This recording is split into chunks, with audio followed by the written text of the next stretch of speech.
अस्सलाम वालेकुम, welcome to my channel homeo doctor Huma. बात कर रही हूँ doctor Huma Chishti, vice president community of homeopaths Pakistan.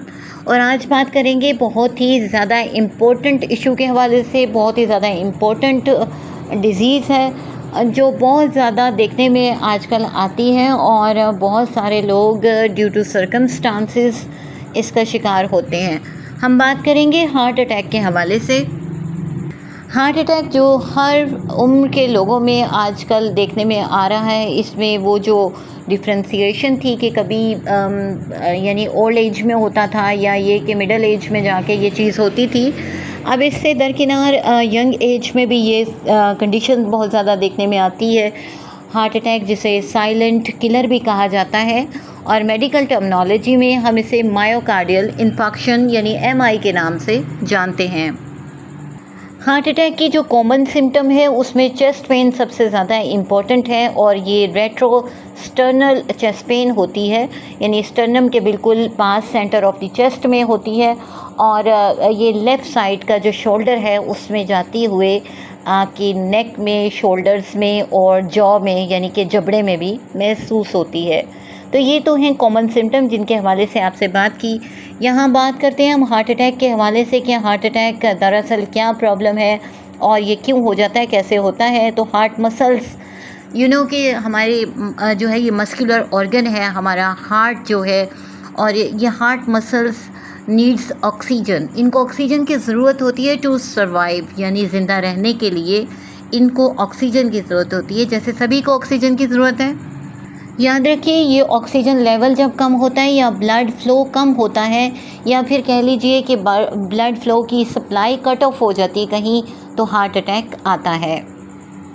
इसके अलावा क्रोनरी आर्टरीज़ अगर नैरो होनी शुरू हो जाती हैं और उसमें फ़ैट्स जमा होने लगता है, कोलेस्ट्रॉल बढ़ना लगता है और अदर सब्सटेंसेस जो हैं वहाँ पर एक्यूमुलेट कर जाते हैं, तो एक प्लैक लाइक कंडीशन वहाँ बन जाती है और ये जो कोरोनरी आर्टरीज़ तंग होना शुरू होती हैं इसे आर्टरोस्क्लेरोसिस कहा जाता है। और इस तरह से होता क्या है कि जब प्लैक बनता है तो आपको ये बता दूं कि यहाँ पर फिर ऐसा होता है कि आर्टरी को ब्रेकअप करने के लिए ब्रेकअप हो जाता है, वहाँ पर आर्टरी जो है ब्रेक कर जाती है और एक ब्लड क्लॉट जो है वो प्लैक के इर्द गिर्द इकट्ठा होना शुरू होता है। और इस तरह क्या होता है कि प्रॉपरली ब्लड फ़्लो जो है वो डिस्टर्ब होकर ब्लड की जो होती हैं आर्टरीज़ उनको ब्लॉक कर देता है।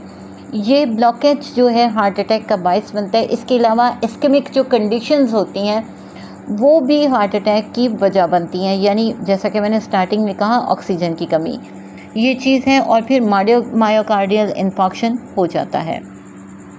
एक्चुअली होता क्या है, ब्लड सप्लाई जो होती है मसल्स में नहीं जाती, तो फिर इनको क्या होता है कि चोट लगने लगती है, इंजर्ड होने शुरू हो जाती हैं ये। और अगर दिल का कुछ हिस्सा इंजर्ड भी हो गया हो तो बाकी दिल काम तो करता है मगर नुकसान की वजह से वीक हो जाता है, कमज़ोर हो जाता है, यानी दिल के पट्टे कमज़ोर पड़ जाते हैं।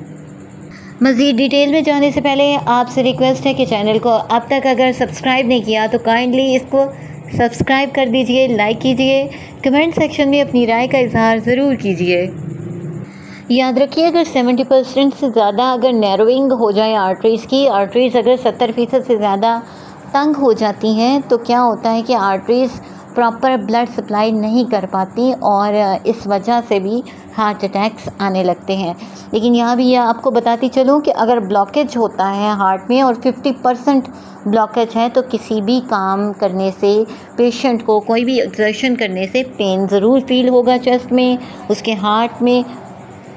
यहाँ एक चीज़ जो है नोटेबल है वो ये कि दिल के दौरे के बाद अगर आप अपनी रूटीन ऑफ लाइफ बदलते हैं तो उससे क्या होता है, आपकी क्वालिटी ऑफ लाइफ बेटर हो जाती है। हम बात करेंगे सिम्टम्स के हवाले से, लेकिन उससे पहले तमाम नए आने वाले व्यूवर्स को वेलकम कहती हूँ अपने चैनल होमियो डॉक्टर हुमा पे। और सिम्टम्स के हवाले से बात करती चलूँ कि सिम्टम्स इसमें जैसा कि स्टार्ट में मैंने बताया कि चेस्ट पेन है, यानी सीने में दर्द होता है। ना सिर्फ सीने में दर्द बल्कि other parts of the body भी जो हैं पेनफुल होते हैं, जिसमें स्टार्टिंग में ही आपको बताया कि बाजू में दर्द हो सकता है, वो एक में भी हो सकता है, दोनों में हो सकता है, लेकिन मोस्टली ये लेफ़्ट जो होता है आपका आर्म होता है, यानी बायां बाजू, बायां शोल्डर, और ये गर्दन तक भी जाता है और जबड़ों में भी महसूस होता है। इसके अलावा नौज़िया की कंडीशन होती है, यानी मतली की कंडीशन होती है, स्वेटिंग होने लगती है पेशेंट को, पसीने आने लगते हैं, ठंडे पसीने, और शॉर्टनेस ऑफ ब्रेथ होती है, यानी उसको सांस लेने में तंगी होती है। इसके अलावा चेस्ट पे प्रेशर का एहसास होता है, टाइटनेस फील होती है, तंगी महसूस होती है, क्लैमी स्किन होती है उसकी, बिल्कुल स्लेशिया लाइक स्किन होगी उसकी, और फिर हार्ट जो है हार्ट बर्न की कंडीशन होगी, इंडाइजेशन फील होगा। इसके अलावा यानी सीने में जलन, बदहज़मी की कैफियत हो सकती है, कफिंग होती है, फिर उसको यानी चक्कर से आ सकते हैं, और लाइट हेडेडनेस होती है। इसके अलावा एंग्जाइटी की फीलिंग्स होती हैं। अदर जो सिम्टम्स हैं उसके हवाले से आपसे डिस्कस करती चलूँ। हाइपोक्सीमिया हो जाता है समटाइम, जैसा कि मैंने आपको बताया कि ऑक्सीजन लेवल कम होने की वजह से प्रॉब्लम क्रिएट होती है और वो हार्ट को नहीं जाती। इसके अलावा पल्मोनरी एडिमा हो सकता है, यानी कि लिक्विड की फ्लूइड की एक्यूमुलेशन हो जाती है लंग्स में, और फिर कार्डियोजेनिक शॉक हो सकता है। और इससे ये कैसा होता है कि यानी लो ब्लड प्रेशर रहने की वजह से ऐसा होता है कि कार्डियोजेनिक शॉक होता है कि आपका हार्ट जो है प्रॉपर ब्लड सप्लाई ना होने की वजह से हार्ट अटैक की तरफ जा सकता है। अब हम बात करते हैं उन कॉजेज़ के हवाले से कि जो वजह बनती हैं हार्ट अटैक की या मायोकार्डियल इन्फार्क्शन की।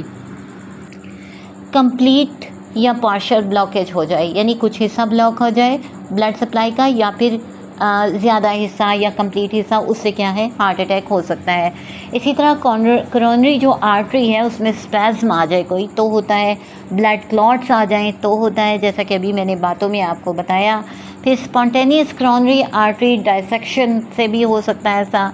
मिस यूज़ ऑफ ड्रग से होता है, यानी कि अगर आपने कुछ मेडिसिन्स का इस्तेमाल ऐसा किया उसकी वजह से हो सकता है, जिसमें कोकेन है, अगर उसका इस्तेमाल करते हैं तो होता क्या है, ब्लड वेसल्स जो होती हैं वो नैरो होना शुरू हो जाती हैं, आर्टेरियोस्क्लेरोसिस की कंडीशन पैदा होती है, और फिर इस तरह से हार्ट अटैक आ जाता है।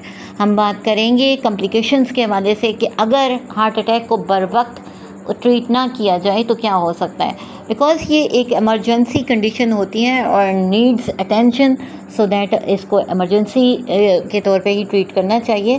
तो यहाँ आपको बताती चलूँ होता क्या है कि इसकी कॉम्प्लिकेशन में डिप्रेशन होता है, पेशेंट को एरिथमिया की कंडीशन हो जाती है, यानी उसकी हार्ट बीट जो है वो नॉर्मल नहीं रहती, और फिर एनोरिज्म्स हो सकते हैं। एनोरिज्म पे और एडीमा पे जो है मेरी पूरी वीडियो मौजूद है, आप देख सकते हैं। इसी तरह एंजाइना की कंडीशन हो सकती है, हार्ट फेलियर हो सकता है, और मायोकार्डियल रैप्चर भी हो जाता है।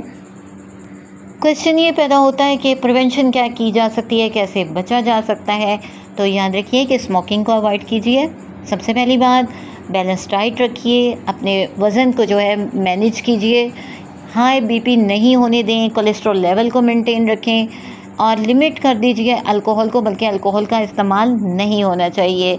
और इसके अलावा रिड्यूस करें स्ट्रेस को, रेगुलर एक्सरसाइजेस करें, तो आप इससे बच सकते हैं। इसके कुछ रिस्क फैक्टर्स से आपको आगाह करती चलूँ कि ओल्ड एज में इसके होने के चांसेस ज़्यादा जहाँ तक होते हैं, मेल्स में इसकी रेशो ज़्यादा होती है हार्ट अटैक की। इसके अलावा कोलेस्ट्रॉल लेवल का ज़्यादा रहना, और हाइपरटेंशन के जो पेशेंट होते हैं, यानी जिनका बीपी ज़्यादा रहता है, ओबेसिटी होती है, मोटापे का शिकार होते हैं, ये शुगर पेशेंट्स जो होते हैं, डायबिटिक्स होते हैं, उनको इसकी कंडीशन ज़्यादा हो सकती है। फिर वो लोग जो प्रोसेस्ड फूड को इस्तेमाल करते हैं ज़्यादा, वो भी इसका शिकार हो जाते हैं। फैट्स उसमें ज़्यादा होती है, शुगर सॉल्ट जिस फूड में ज़्यादा है, इसको अवॉइड कीजिए, ये रिस्क फैक्टर्स हैं। और ये आपको बताती चलूँ, जिन लोगों की लो एक्टिविटी ऑफ लाइफ है उसको ज़रा थोड़ा बेहतर बनाएं, सेडेंट्री लाइफ से परहेज़ करें, स्मोकिंग को छोड़ दें। इसी तरह हाई जो अल्कोहल इंटेक है ये भी रिस्क फैक्टर्स में आ जाता है। और हाई लेवल ऑफ स्ट्रेस भी इसकी वजह बनता है। याद रखिए कि हार्ट डिजीज़ की जो हिस्ट्री है और हार्ट अटैक की वजह हो सकती है, और वो लोग जो हाई बीपी और शुगर का शिकार रहते हैं ना, उनको इसके होने के चांसेस बहुत ज़्यादा होते हैं। अब हम बात करेंगे अपनी होम्योपैथिक मेडिसिन के हवाले से। तो होम्योपैथिक मेडिसिन में क्या होता है कि आर्निका हमारी बहुत ज़बरदस्त रेमेडी है कि फर्स्ट ग्रेड सिम्टम अगर आती है आपको हार्ट अटैक की, कि रेडिएटिंग की पेन हो रही है और वो चेस्ट से आर्म तक जा रही है और ड्यू टू मेंटल और फिज़िकल शॉक है, तो arnica is the best medicine.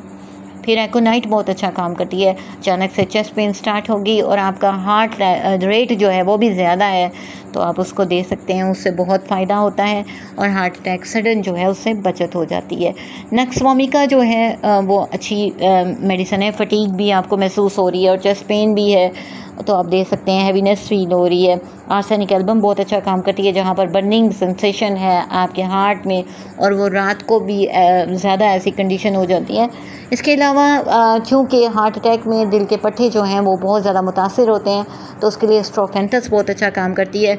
और हार्ट टॉनिक्स के तौर पे जो मेडिसिन इस्तेमाल होती हैं, कैक्टस और क्रेटेगस, इसके बारे में सभी जानते हैं और ये बहुत ही बेनिफिशियल होती हैं।